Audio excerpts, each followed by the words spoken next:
Hello friends, welcome to M K triple S स्पर्धा YouTube channel. सुरू केलं होतं आजचा आपला पेपर. पहिली न्यूज काय होती की Maoist leader Vikas 14 other surrender in Chhattisgarh. बरोबर. मग नक्सलिझम रिलेटेड हा जो मुद्दा होता, याच्यामध्ये आपल्याला प्रीसाठी महत्वाची कोणती गोष्ट आहे की एक रेड कॉरिडॉर म्हणून एक कन्सेप्ट होती.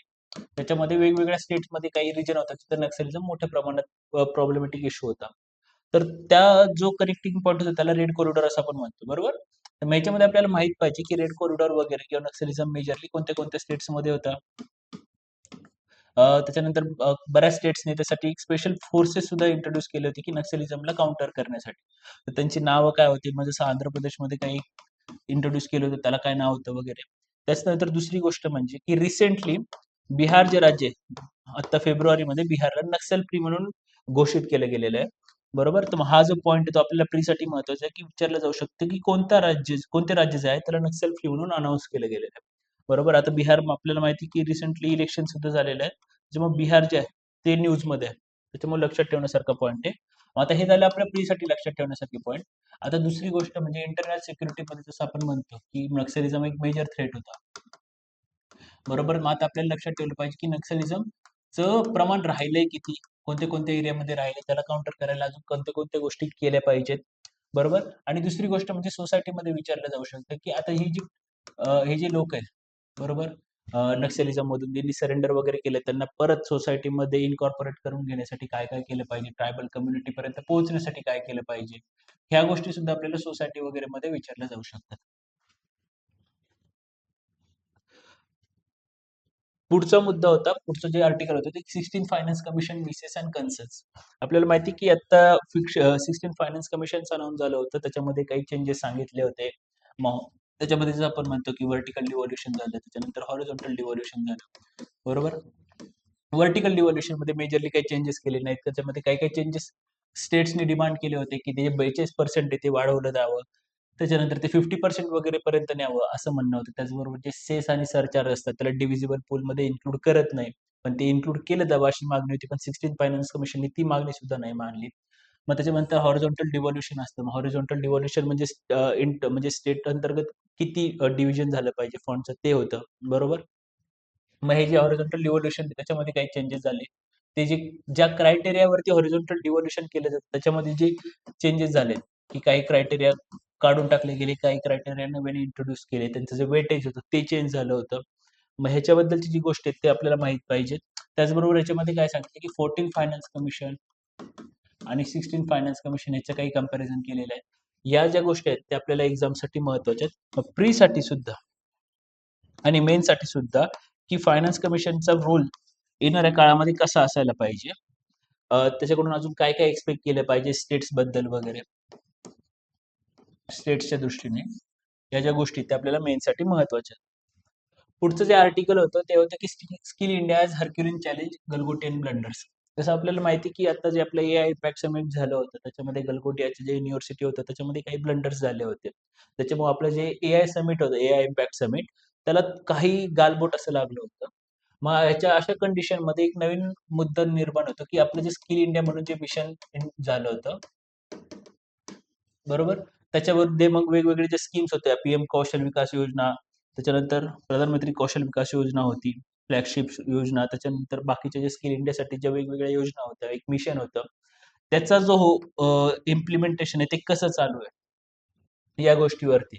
म्हणजे सर आपल्याकडे जर एआय येणार आहे त्याच्यामध्ये मग त्या दृष्टिकोनातून आपण आपले जे युथ आहे त्याला कशा हिशोबाने आपण स्किल करतोय, येणाऱ्या टाइमसाठी, येणाऱ्या ट्रान्सफॉर्मिंग टाइम मध्ये आपण आपलं स्किल इंडिया कशी वर्कआउट करतोय याच्याबद्दल कॅगचा रिपोर्ट जो आहे, मग त्याच्यावरती कसं इम्प्लिमेंटेशन केलं पाहिजे, काय गोष्टी, ह्या सर्व जे ते आर्टिकल मध्ये दिलेले आहेत ते आपल्याला मेनसाठी महत्वाचे आहेत. आणि त्याचबरोबर या ज्या गोष्टीत की स्किल इंडिया मिशन काय होतं त्याच्याबरोबर प्रधानमंत्री कौशल विकास योजना काय होतं, या गोष्टी प्रीसाठी इम्पॉर्टंट असू शकतात. पुढचं आर्टिकल होतं की मिसाईल इंटरसेप्टर्स इन युएस इराणवर. आता आपल्याला माहिती की युएस इस्रायल वर्सेस इराण जे वॉर चालू आहे त्याच्यामध्ये काय केलं जातंय की युएस इराणकडून मिसाईल्स लॉन्च केल्या जातात. त्याच्यानंतर इराणकडून सुद्धा मिसाईल लॉन्च केल्या जात आहेत. त्या इंटरसेप्ट केल्या जात आहेत. इराण मोठ्या वेगवेगळे जे अरब नेशन्स आहेत, मग सौदी अरेबिया, युएई, कतर, बहरेन यांच्यावरती सुद्धा मिसाईल लॉन्च करत आहे, पण ते इंटरसेप्ट केले जातात. मग ही जी गोष्ट आहे की मिसाईल इंटरसेप्टर्स मग असतात नेमके कोणते, कोणत्या कंट्रीजकडे कोणते कोणते मिसाईल इंटरसेप्टर आहेत, बरोबर. यांची जी नाव आहेत ती आपल्याला लक्षात ठेवण्यासारखी आहेत. जसं मिसाईल इंटरसेप्टर बद्दल सांगितलं गेलं की missile defence refers to military system that hunts and destroys incoming missiles before they hit their targets. These systems use sensors including satellites in Earth orbit and radar stations on the ground. बरोबर. मग ही जी गोष्ट आहे ती आपल्याला माहित पाहिजे. त्याच्यानंतर जसं सांगितलंय की ची पॅट्रियट सिस्टीम आहे. त्याच्यानंतर इस्रायलकडे आयर्न डोम होतं. अजून कोणत्या कोणत्या होत्या? एरो 3 होतं. नंतर थार्ड सिस्टीम जी होती ती होती कडे. साऊथ कोरियाची चेंगजुंग मिसाईल्स होत्या. त्याच्यानंतर रशिया जे होते इस्कंदर एम होत्या. मग हे जे आहेत वेगवेगळ्या कंट्रीजचे. मग आपल्याला इराणचं माहित पाहिजे. US, इस्रायल, याच्यामध्ये अजून जसं झालंय रशिया, चायना, इंडिया, यांच्याकडे कोणते कोणते मिसाईल डिफेन्स सिस्टीम आहेत ना ते आपल्याला माहित पाहिजेत. त्याच्यानंतर रिसेंटली इंडिया आणि इस्रायलने काय केलं होतं, आयरन बीम म्हणून एक प्रोजेक्ट होता, त्याच्याबद्दल बरोबर मिळून काम करायचं ठरवलं होतं. मग ह्या गोष्टी झाल्या. त्याचबरोबर आता इराण आणि US मधलं जे वॉर चालू आहे त्याच्यामध्ये आपल्याला काही लोकेशन्स माहित पाहिजेत. त्याच्यामध्ये काही डेझर्ट्स आहेत. इराणमध्ये डेझर्ट आहे, त्याच्यानंतर माउंटेन रेंजेस आहेत. तिन्ही साईडने जसं आपल्याला माहिती की इराण जे आहे ते तिन्ही साईडनी माउंटेन रेंजेसनी वेढलेलं आहे. त्याच्यानंतर ओशन आहे, बरोबर. मग हे माउंटेन रेंजेस कोणत्या कोणत्या आहेत, त्याच्यानंतर इराणमध्ये डेझर्ट्स कोणते, हीच गोष्ट इस्रायलच्या बाबतीत पण लागू होती की कोणते कोणते आहेत. हे जे लोकेशन्स आहेत, प्लेसेस इन न्यूज मध्ये आपल्याला विचारलं जाऊ शकतं.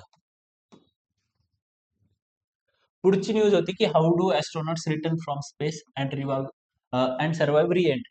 आता आपल्याला माहिती की गगनयानचं मिशन आहे आपलं 2026-27चं, बरोबर. याच्यामध्ये आपण काय करणार आहेत, आपले जे ॲस्ट्रॉनॉट्स आहेत त्यांना लो अर्थ ऑर्बिट, आता लो अर्थ ऑर्बिट म्हणजे काय, 400 किलोमीटरची जी रेंज आहे त्याच्यामध्ये पाठवणार आहे. त्यांना परत त्यांना स्पेसमध्ये पाठवणार आहेत आणि परत पृथ्वीवरती आणणार आहेत. मग हे जे मिशन आहे याच्यामध्ये आपल्याला माहित पाहिजे की ही जी री एंट्री जी आहे ती कशी सर्व्हाइव्ह करतात. कारण आपल्याला माहिती की आपलं जे ग्रॅव्हिटेशनल फोर्स आहे त्याच्यामध्ये जेव्हा एखादे ऑब्जेक्ट वगैरे येतं ते इतकं फ्रिक्शन वगैरे असतं, एअर रेजिस्टन्स वगैरे, त्याच्यामुळे ती जी गोष्ट आहे ती कम्प्लिटली डिस्ट्रॉय होऊन जाऊ शकते. स्टार्टिंगला सुद्धा जे बाकीचे सायंटिस्ट वगैरे होते त्यांचं सुद्धा हेच म्हणणं होतं की कम्प्लिटली डिस्ट्रॉय होऊ शकतात, सर्व्हाइव्ह किंवा री एंट्री पॉसिबलच नाही होऊ शकत. पण त्याच्यामध्ये त्यांनी काही गोष्टी केल्या. त्याच्यामध्ये त्यांचं म्हणणं होतं की जेव्हा एक पूर्णपणे सर्क्युलर असेल तर ही जी हीट असते ती डिसिपेट होऊ शकते, त्याच्यामुळे ह्याला धोका नाही पोहोचू शकणार. त्याच्यामुळे more than 98% of energy of री entering capsule it dissipated through the atmosphere and converted into heat. त्याच्यामुळे प्रॉब्लेम नाही होऊ शकणार. मग ह्या गोष्टी आपल्याला माहित पाहिजेत की री एंट्री कॉरिडॉर मग काय असतो, त्याच्यानंतर सेमी बॅलिस्टिक बॉडी काय असतात, त्याच्यानंतर पॅराशूट का वापरला जातात, ह्या ज्या गोष्टी आहेत त्या आपल्याला प्रीसाठी महत्वाच्या आहेत. प्रीमध्ये याच्यावरती विचारलं जाऊ शकतं सायन्स अँड टेकमध्ये. मग विचारलं की सेमी बॅलिस्टिक बॉडी कशाशी रिलेटेड असते हे विचारलं जाऊ शकतं. त्याच्यानंतर मग असं विचारलं जाऊ शकतं की सेमी बॅलिस्टिक बॉडी जी आहे ती कशाशी रिलेटेड आहे. मग आपल्याला वाटू शकतं की सेमी बॅलिस्टिक मिसाईल वगैरे असतात, आपण म्हणू शकतो की मिलिटरी वगैरे रिलेटेड आहे, पण ती स्पेस सेक्टर बरोबर रिलेटेड आहे. आणि त्याच्यानंतर मग दुसरी गोष्ट कोणती ती की गगनयान जे मिशन आहे 2026-27 मध्ये ते एक्सपेक्टेड आहे. सो गगनयान मिशन बद्दल सुद्धा आपल्याला माहिती पाहिजे.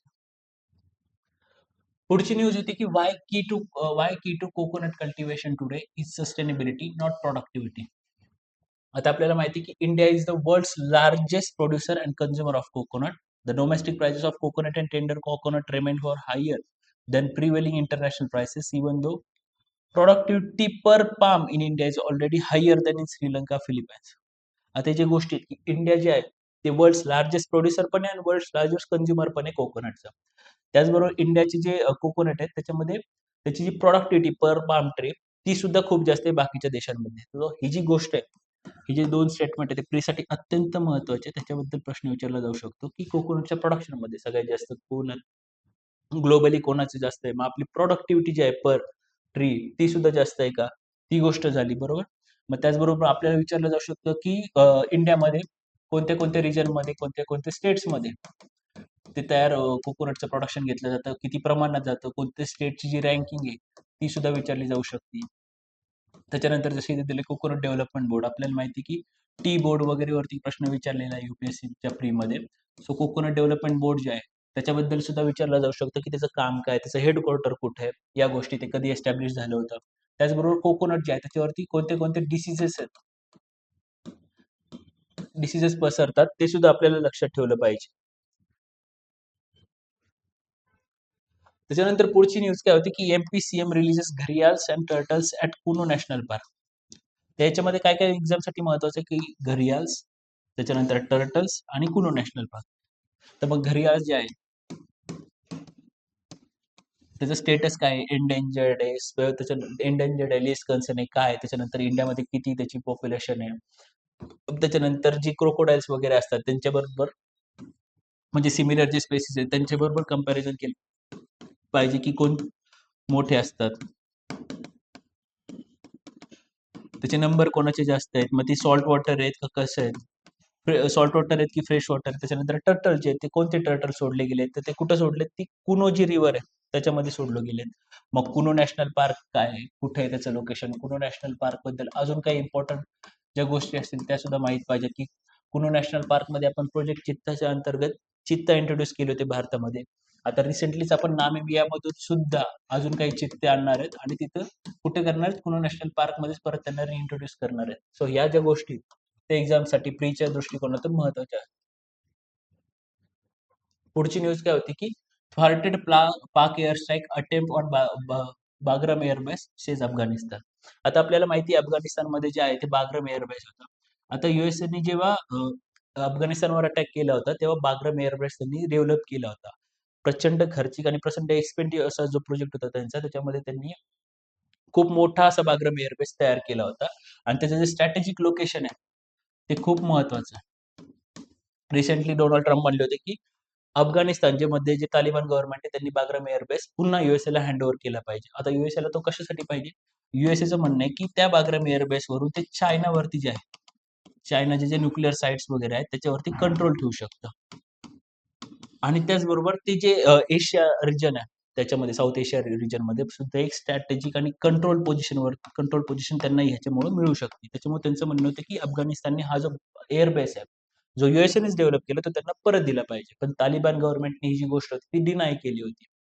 मग काइंड ऑफ जे असं म्हणलं जातं जिओपॉलिटिकल एक्सपर्ट्सद्वारा की पाकिस्तान आणि अफगाणिस्तानमध्ये जी वॉर चालू आहे त्याचा मेन उद्देश हाच आहे की पाकिस्तानला अफगाणिस्तानवर वॉर इम्प्लिमेंट करून त्यांच्याकडून जे बाग्राम एअरबेस आहे ते परत मिळवायचे, तो पॅसेज जो आहे तो परत सिक्युअर करायचा आहे, ते बाग्राम एअरबेस अमेरिकेला हँडओव्हर करायचं आहे त्यांच्या जिओपॉलिटिकल वगैरे गेनसाठी. त्याच्यामुळे हे जे बाग्राम एअरबेस आहे ते फ्रीसाठी महत्वाचं, त्याचं लोकेशन, बाकीच्या गोष्टी सुद्धा आणि एक स्ट्रॅटेजिकली सुद्धा आपल्याला इंटरनल सिक्युरिटी वगैरे म्हणू शकता की ह्या ज्या गोष्टी आहेत त्यासाठी सुद्धा किंवा आयआर मध्ये सुद्धा ही महत्वाची गोष्ट आहे की अशी जी गोष्टी चालू आहेत आपल्या नेबरहुडमध्ये कंटिन्युअसली वॉर, युएसएचं वगैरे इन्व्हॉल्वमेंट, या गोष्टी इंडियन फॉरेन पॉलिसीच्या बाबतीत कशा दिसून येतात.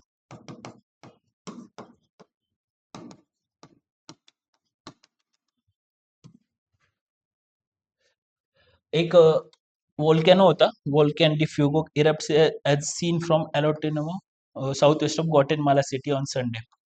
एक वोल्कॅनो होता जो इरप्ट झाला होता, त्याचं लोकेशन कुठं होतं की ग्वाटेमाला ही जी कंट्री आहे, आता ही कंट्री कुठे आहे ती सेंट्रल अमेरिकामध्ये, सेंट्रल अमेरिका जो एरिया आहे, जो मेक्सिको आणि जो साऊथ अमेरिका आहे, ह्या जो एरिया आहे तो झाला सेंट्रल अमेरिका, बरोबर, पनामा कॅनलच्या वरती जो आहे तो सेंट्रल अमेरिकेच्या इथं जो देश आहे ग्वाटेमाला म्हणून, तिथं हा जो वोल्कॅनो तो इरप्ट झाला होता तर त्याच्याबद्दल इन्फॉर्मेशन होती. आता आपल्याला माहिती की काही 1-2 वर्षापासून कंटिन्युअसली काही वोल्कॅनो जे आहेत इरप्ट होत राहतात. मग आपल्याला पेअर्स मध्ये म्हणून क्वेश्चन विचारला जाऊ शकतो की कोणता वोल्कॅनो कोणत्या कंट्रीमध्ये, त्याच्यामुळे ही जी इन्फॉर्मेशन आहे ती प्रीसाठी आपल्याला महत्वाची असू शकते. ठीक आहे, तर हा होता आजचा हिंदू पेपर अनालिसिस. जसं तुम्हाला माहिती की आपल्या चॅनलवरती रिसेंटली आपण अनाउन्स केलं होतं की आपण एमपीएससीच्या प्रीसाठी एक बॅच अनाउन्स केली होती, 60 डेज बॅच. तर त्यासाठी तुम्ही ते इन्फॉर्मेशन पहा, त्याचं जे इंट्रोडक्टरी सेशन होतं, त्याच्यानंतर पीवायक्यू अनालिसिस सेशन होतं हिस्ट्री आणि पॉलिटिक्सचं, ते तुम्ही पहा आणि जास्तीत जास्त मुलींनी त्यासाठी एनरोल करावे आणि त्या बॅचचा फायदा घ्यावा. चालेल, थँक्यू.